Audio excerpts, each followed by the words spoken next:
Team Fortress 2, a game where you shoot people.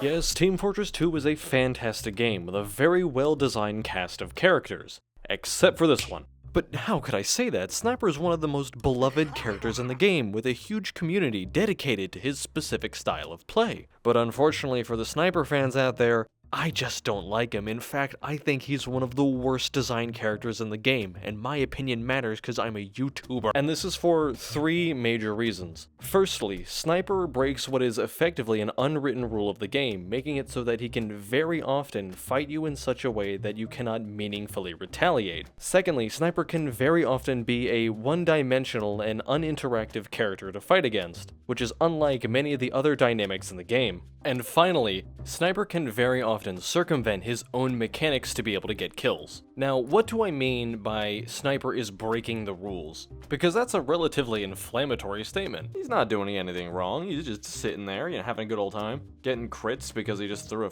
fucking jar of piss at somebody. But the thing is that it's not actually Sniper's secondaries or his melees that are problematic. And that's nuts, because Jarate is a really strong secondary. It's actually the design of almost all of Sniper's primaries that is the problem. There's a sort of unwritten rule, and this is my first point against Sniper, in Team Fortress 2 that every character more or less abides by. There are certain weapons that circumvent this rule or kind of tease the line between breaking it or not breaking it, but for the most part, every weapon follows this rule. And that's that Tf2 is a short-range game. Many weapons, and there are only a few again that kind of skirt the line between whether or not they're breaking this rule or abiding by it. But many weapons in the game have some kind of inherent mechanic or feature or stat that makes it so that they can't really operate outside of a short effective range. Weapons have either spread, like shotguns, pistols, or scatterguns, damage fall off, like rocket launchers, or just an inherent range limitation, like the flamethrower.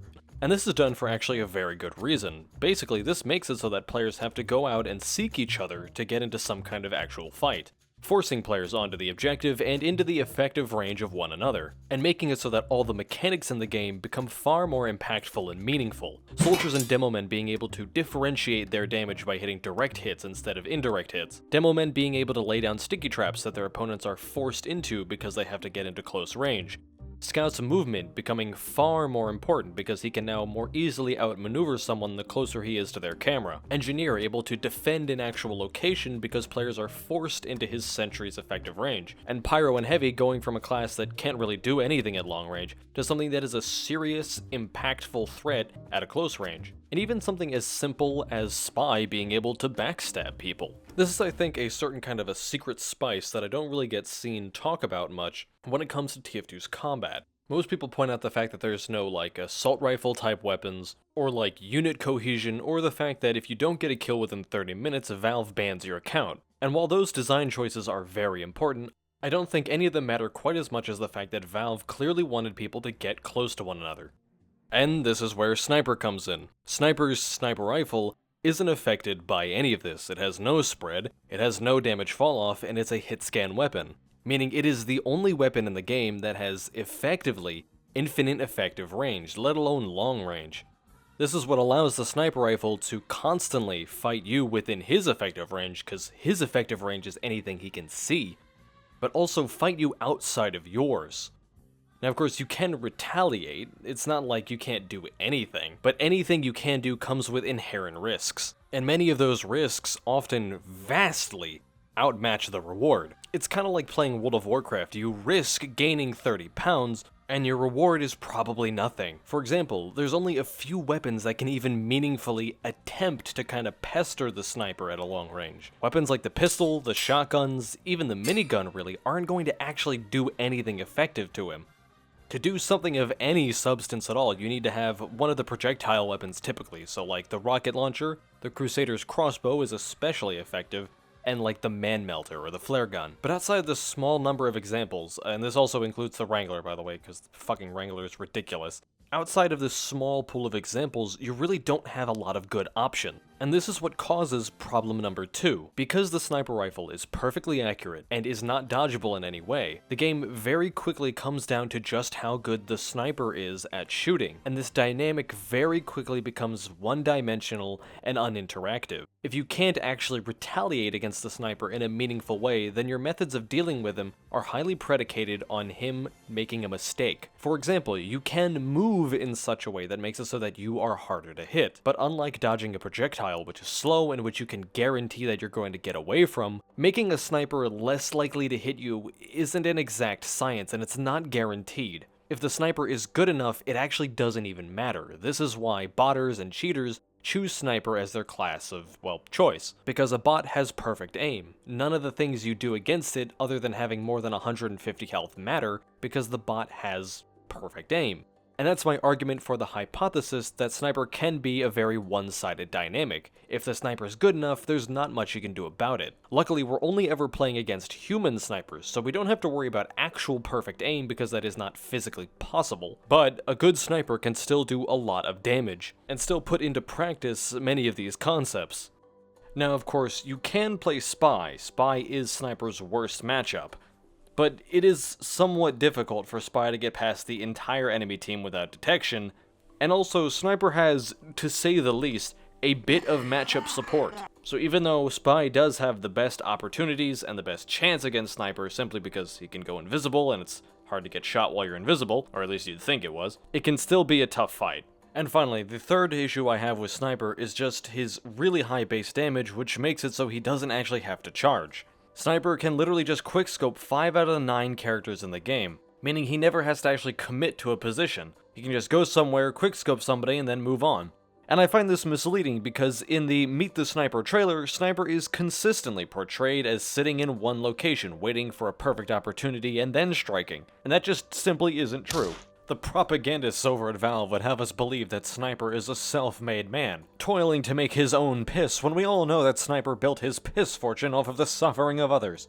I find this kind of revisionist history disgusting on Valve's part, and as compensation I demand $700,000, or 1 bacon, egg, and cheese. And it's his immediate availability to such high damage that makes counterplaying him very difficult. Now, I've heard a bit of a counter-argument that quickscoping isn't what makes Sniper strong, it's the ability to find a good position and then to pick off lots of enemies all at once, by making it either difficult to shoot you back, or by making it so that people just aren't paying attention to you.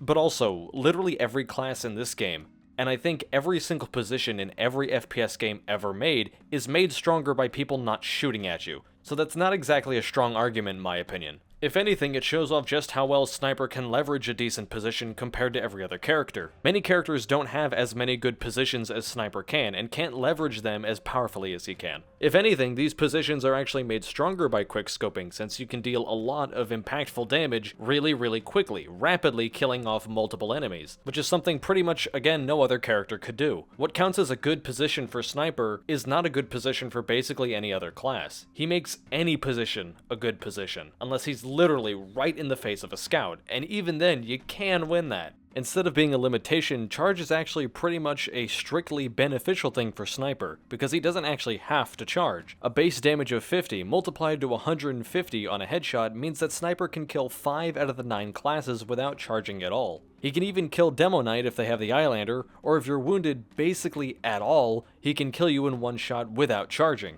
This is why Sniper's effective range is literally anywhere. Now, you might say that Sniper has something of an inverse effective range. He gets worse the closer a person gets to him, because he now has to hit really hard to hit close-up quickscopes instead of being able to hit long-range headshots. And while he may not need to charge against certain characters, he also loses the luxury to do so against other characters like Soldier, Heavy, or Pyro. And while this isn't wrong, I think there's 2 main counter-arguments to this point. Firstly, Sniper has pretty decent close-range options, ironically.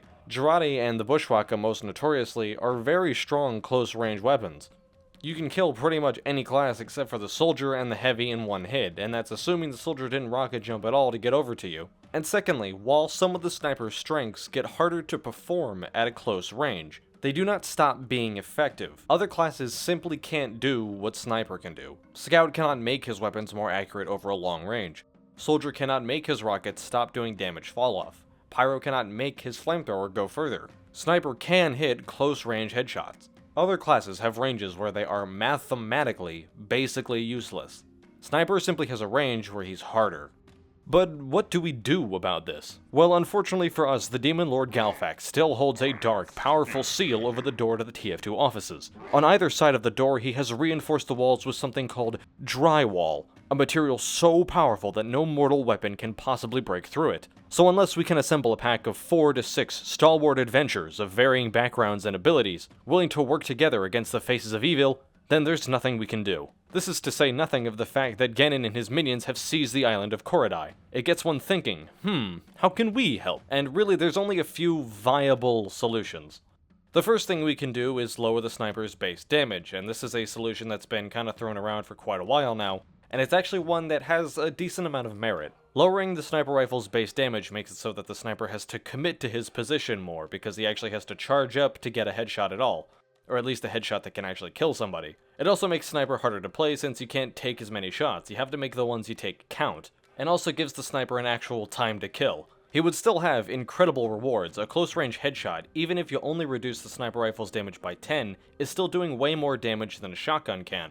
It's leaving many classes with only 5 health, and medics and engineers with the gunslinger with only 30. And again, it's not like the sniper is begging for good close range options.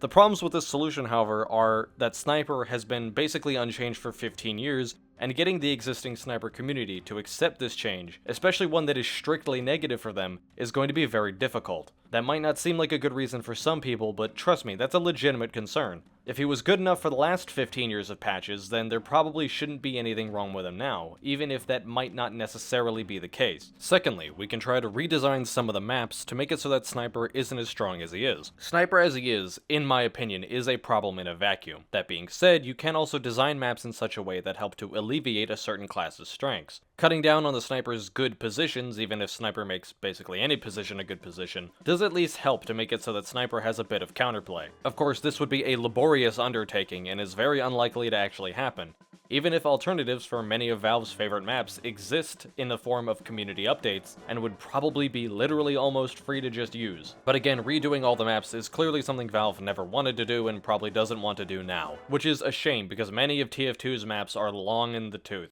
Like my wife, am I right, guys?